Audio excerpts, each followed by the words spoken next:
રાજ્યના જુનિયર ડોક્ટરોની હડતાલ સમેટાઈ, સીઆરપીએફ તૈનાત કરવા સહિતની સુરક્ષાની ખાતરી અપાતા હડતાલનો અંત આવ્યો.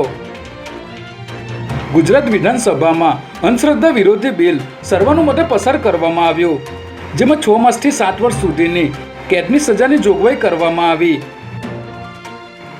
અમદાવાદના જજીસ બંગલોસ રોડ પર પ્રાઇડ હોટલના સૂપમાંથી જીવતું જીવડું નીકળ્યું. એએમસીએ કિચનને સીલ કર્યું.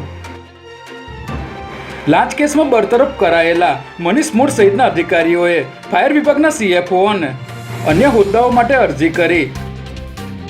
અમદાવાદના સિંધુ ભવન રોડ, થલતેજ અને નિકોલ સહિતના વિસ્તારોમાં આવેલ કુલ 13 જેટલા પ્લોટ વેચાણ કરવાનો એએમસીએ નિર્ણય લીધો. ગુજરાતમાં ભ્રષ્ટાચાર કે ગુનાના માધ્યમથી એકત્ર કરેલી મિલકતો જપ્ત કરવા રાજ્ય સરકારે નવા કાયદાની તૈયારી કરી. રાજ્યના પોલીસ વડા વિકાસ સહાયે ડીજી કોન્ફરન્સ દરમિયાન બદલીના પરિપત્રને 19મા દિવસે ફેક ગણાવ્યો.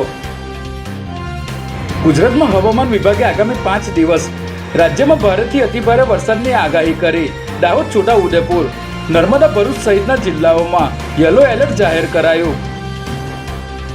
ગાંધીનગરના આઇકોનિક રોડ પર લક્ઝુરિયસ કારમાં સીન સપાટા કરનાર 7 જેટલા આરોપીઓને પોલીસે ઝડપી લીધા. આયુષ્માન ભારત યોજના હેઠળ વીમા કવચને બમણું કરી 10 લાખ અને મહિલાઓ માટે 15 લાખ કરવાની મોદી સરકારે તૈયારી કરી.